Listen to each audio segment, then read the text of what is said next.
Hi folks, hope you're doing well.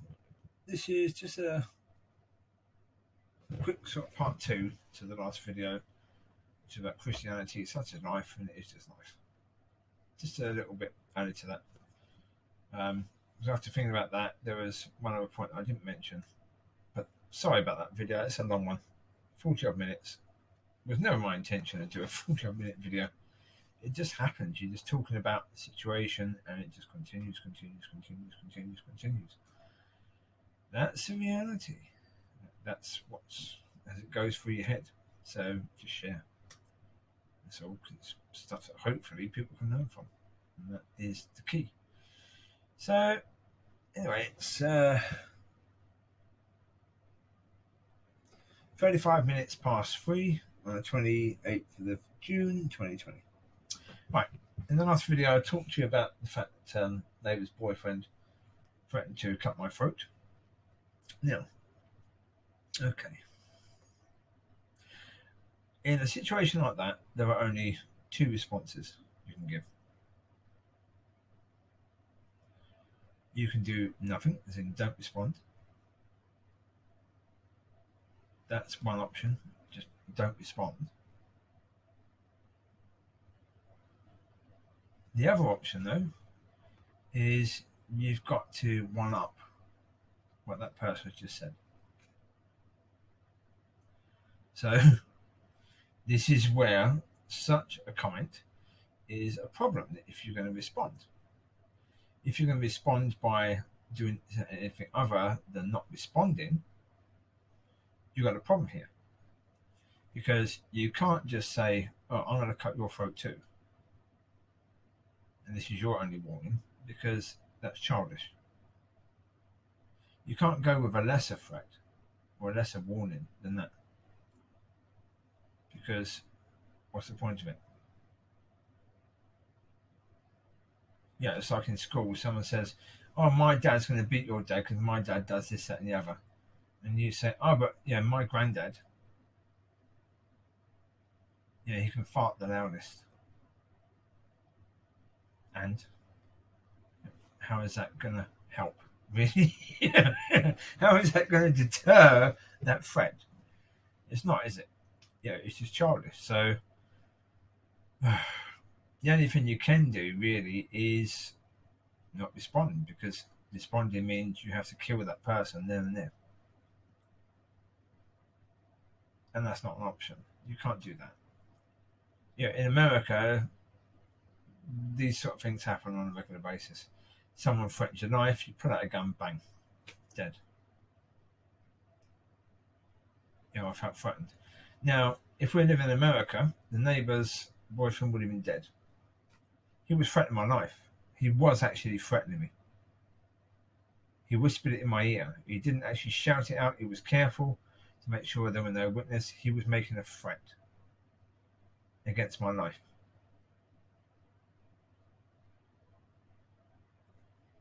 Now, if we had lived in America and I had a gun in a holster, the gun would have been out. I'd have shot him in the head. I'd have killed him.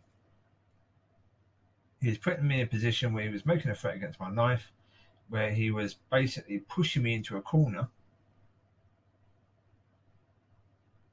And so reaction, other than no reaction, would have meant, yeah, not a good situation in any way, shape, or form. So you have to do the no reaction.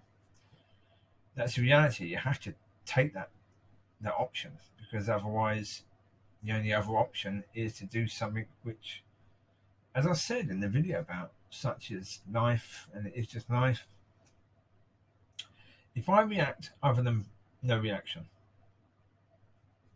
there's a chance I could get off of it because he's made a threat against me. But there's a chance I could spend 10 years in prison. 10 years means it's likely that my dogs will be dead. Certainly 3 of them by the time I get out, because they'll be 16 years old.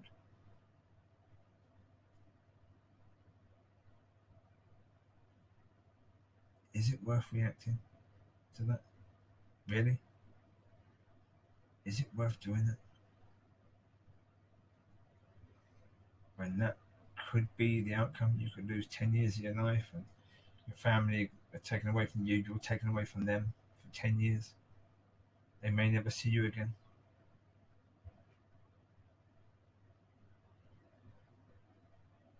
You've got to live with that, knowing you've taken someone's life as well. Over what?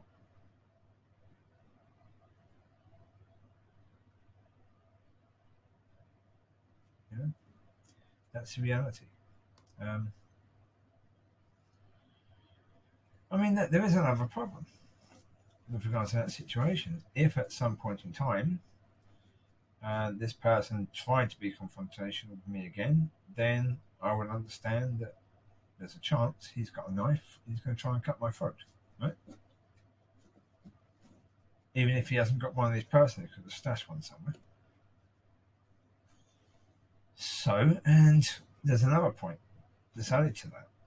That if, for example, if I'm a martial arts expert and I'm going against someone who I know has never done martial arts, then I can relax. Whatever this person is saying, I can relax because I can deal with the person quite easily. This person is of no threat to me at all. Right? Can be dealt with, no worries. Oh, that picture there, that's a picture of Mollie when I first got her, when she would have been about 10 weeks old. She's laying next to one of my trainers. And so you can see how big she was then. Titchy tiny. What I'm saying is that, if you're a skilled fighter, you're going to get someone who's not a skilled fighter. No matter what they say they're going to do, that's okay. I don't need to respond. I don't even need to worry if they come at me because I know I can deal with that. If you're not a skilled fighter, then you don't know if you can cope with that person, right? And anyone who thinks that they can win against somebody that they've never fought before is silly, really, because there's a good chance you can't. There's a good chance you would lose, and lose more than just a fight. But I've seen it. God, I've seen it. They've had I've had it on the news where they were talking about people that were in court for killing somebody, and there was this lad who just punched somebody. One punch. Person dead. It can happen. It can happen. As I say, even if you're not intending to kill the person, with that one punch you kill the person, you've got to live with that for the rest of your bloody life. If you're a half decent human being, you've got to live with that for the rest of your life. If you're not a half decent human being, you haven't really got to live with it at all, have you? Because you're not concerned about it, you're not worried about it. I know from the point of view of the person who made the threat against me. If that person took a knife, she wouldn't worry about it. I know that. If you can sit watching a dog attack another dog, then you've got no respect for life in any way, shape, or form. Not really. That's something. I couldn't do that at all. Even if it was someone else's dog, I just couldn't do that. I couldn't sit watching that dog getting attacked. Just couldn't do it.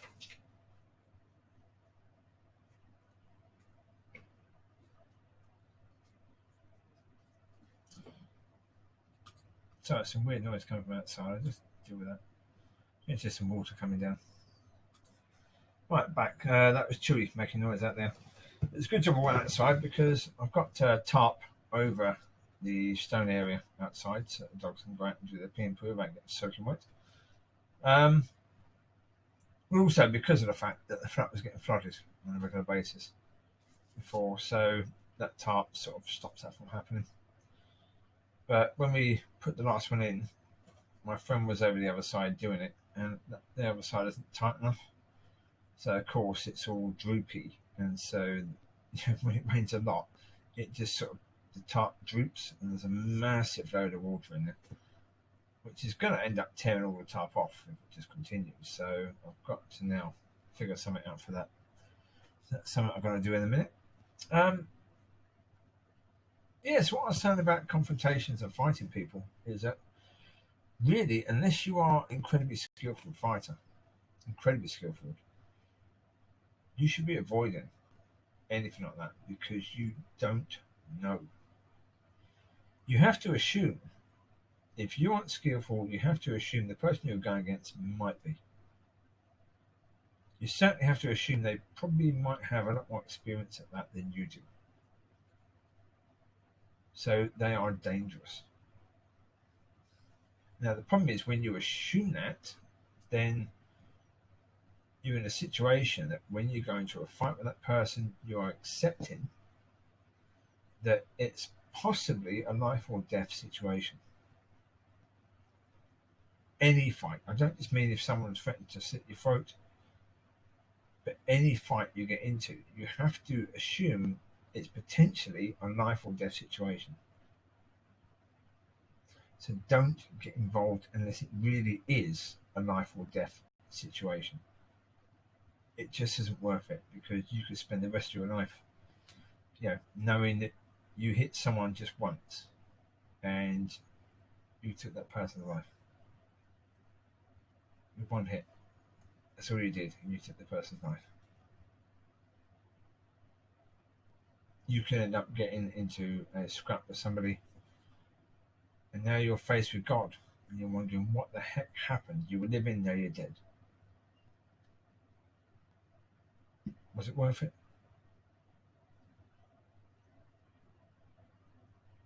Yeah, especially if you're a young man, you've got to understand, in order to be an old man, avoid possibilities of you being killed. So it's not just a point, don't necessarily join the army, or if you're in a country where there's guns on the street, don't join the police. Don't get into confrontations with people that are unnecessary. Don't think you're getting into fisticuffs with somebody. Because even like a bar fight can end up with a pool cue being used to whack around your head. And people being killed that way. Doesn't take much. Really doesn't. The human body is fairly fragile. The fact that we get to live. There was that lady who survived the coronavirus at 115 years old. The fact she's lived that long is impressive, to say the least, because the human body is incredibly fragile. We all have this thin rib cage, surrounding, well, not surrounding, but in the front, surrounding our heart and our lungs, and to protect our vital organs. That really is the purpose of it. But even that isn't that strong. It can be got through quite easily. A knife, a bullet, even being hit in the ribs can crack and that rib can go through your heart. It can cause major problems. I mean, the amount of people that die or go through serious situations because of a fight is incredible.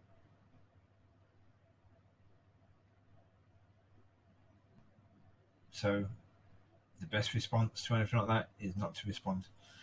Not to respond unless you really, really have to. Unless you really, really have to, because then you're in a situation where if you really, really have to, and the worst comes to the worst, and you take a knife, you've done everything you can to avoid that happening. Everything you possibly can to avoid that happening. And so make sure you've done everything you can to avoid anything like that happening. Even to avoid you being killed, do everything you can to avoid it.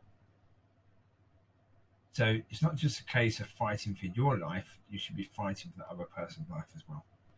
Even if you think that other person is a pain in the bloody arse, or is an annoying piece of crap, or whatever, the worst you can feel about somebody, fact of the matter is that person is alive, that person is probably liked or even loved by somebody.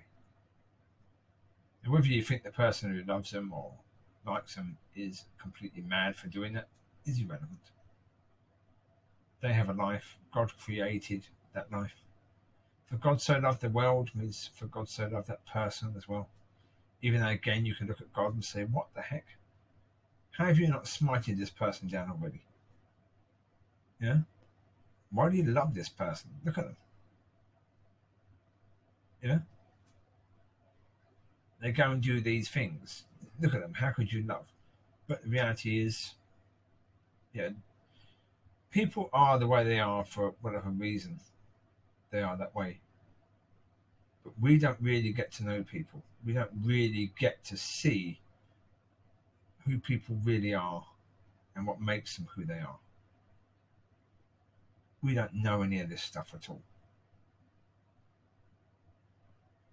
So there are people that I don't like as people, but I don't really, honestly, I don't want to cause any harm to those people because of the fact that I don't know. Even though I can't see the good that is there, there may be good there. There may be really good there. I just can't see it, and doesn't mean it's not there.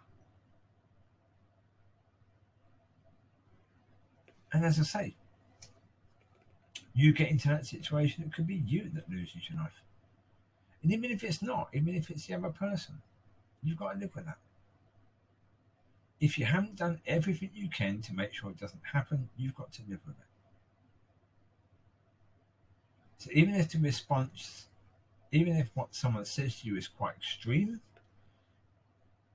you should try always to respond in a way that is not escalating that situation. And look at that beautiful puppy, beautiful baby girl. She's a gorgeous girl. I don't know what her name is now. I imagine her name has been changed. Her name was Sky when she was here. And beautiful, lovely pup. Wonderful in nature. You know, I pray for all the pups. Whenever there's new pups due to be born, I pray a blessing upon all the pups. Whenever I pray for my food, from my puppy's food, my dog's food, I always pray for all the puppies, including little Sky. Beautiful, lovely girl. Beautiful nature. Really loving, caring, kissing. See there, gorgeous. But that's what life is about. But if you go to the extreme and you do the extreme things, you never see stuff like this. You never get to have these little beautiful creatures as part of your life. Because if you're dead, you don't have anything. You don't even have a life. If you go to prison for killing somebody, they don't bring puppies into prison.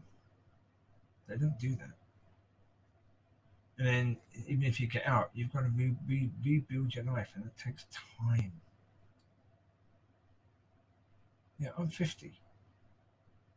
I don't think at the age of 65 I'm going to be asked to try and rebuild my life again. Yeah?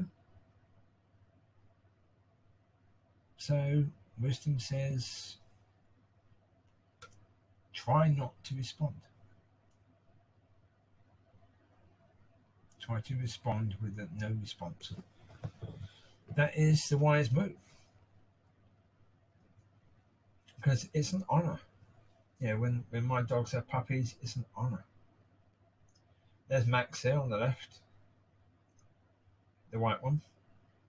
He went to a family who had Zizi, which was one of Lucy's first puppies that died quite early of epilepsy.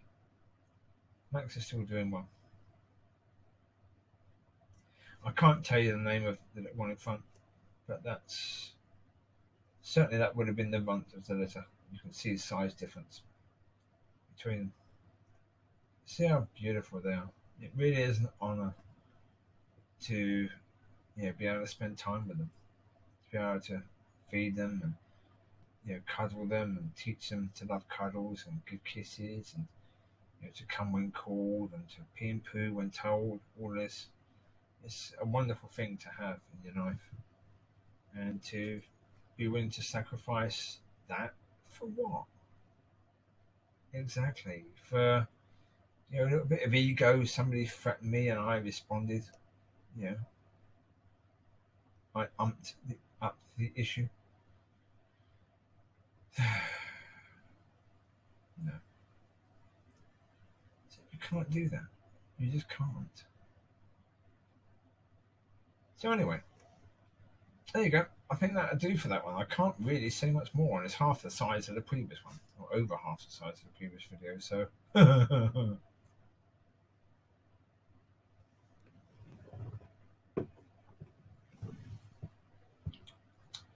that's the point. Life is precious.